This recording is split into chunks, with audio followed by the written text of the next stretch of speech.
Jadi untuk sidak kemarin saya datang kebetulan hanya 2 badan atau lembaga, itu Dukcapil dengan BKD, BKPSDM. Di Dukcapil itu alhamdulillah mereka hadir semua, ada semua pelayanan jalan, bahkan masyarakat dari luar kota itu terlayani karena saya sudah wawancarai mereka alhamdulillah, dan pelayanan prima. Ternyata masa libur pun mereka masuk kerja. Sekap. Iya, karena banyak anak-anak kita yang sekolah di luar daerah yang kembali lagi ke tempat sekolahnya itu sudah wajib membuat KTP dan mereka terlayani. Saya kira saya dan teman-teman mengapresiasi kerja-kerja seperti yang di Dukcapil itu. Mereka jemput bola, bahkan mereka datang ke desa-desa. Cara-cara kerja inovatif seperti ini harus menjadi contoh yang baik. Kemudian yang kedua, saya datang ke dulu namanya Badan Kepegawaian Daerah, sekarang BKPSDM. Juga di situ alhamdulillah saya menemui teman-teman, mereka ada semua, kalaupun ada yang keluar karena mengantar anak. Dan saya mengingatkan kepada teman-teman di BKPSDM kerja yang bagus. Citra beberapa lembaga kita ini agak kurang bagus, ya. Ini yang kita mau naikkan. BKPSDM katanya ceritanya begini, ada transaksi pindah pegawai apa semua, tapi saya mengecek ya mungkin itu hanya cerita. Sehingga 2 dinas atau lembaga ini hasil investigasi atau hasil sidak kemarin berjalan dengan baik. Untuk dinas-dinas lain saya kira sama, sehingga kinerja ini bagi kami penting sekali. Jadi bukan hanya bekerja seperti apa adanya, tapi kami berharap dinas dan lembaga itu harus inovatif, harus kreatif.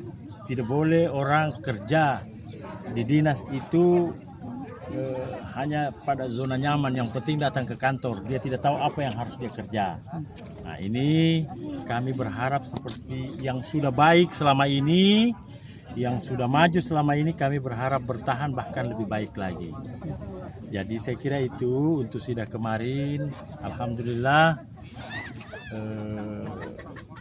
berjalan bagus dan teman-teman ternyata hadir. Saya kira ini harapannya Pak Wakil pasca Lebaran ini seperti apa untuk masyarakat Kabupaten Bol? Pasca Lebaran ini pertama persaudaraan, kekeluargaan di pemerintahan Kabupaten Bol ini semakin bagus. Kenapa? Karena terjadi segmentasi kemarin pada waktu pilkada, itu tidak bisa dihindari. Tapi setelah ini makanya kami halal bil halal di sini, kami bersilaturahim, jadi tidak ada lagi ini bupatinya ini begini, tidak ada. Tidak ada orang yang terdekat. Orang yang merasa terdekat pun kalau tidak inovatif, tidak berprestasi, tidak bekerja maksimal, itu bagi kami itu bukan teman dan saudara yang bagus. Kalau mau mengamankan kebijakan, berinovatiflah, berkreatiflah seperti yang saya katakan tadi.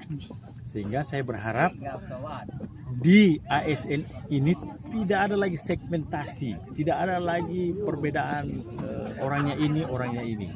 Karena cara-cara seperti ini harus sudah kita tinggalkan.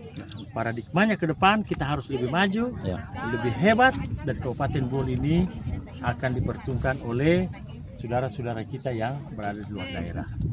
Pak, terakhir, apa strateginya Pak Wakil terkait program 100 hari kerja di tengah efisiensi anggaran yang sementara berlangsung?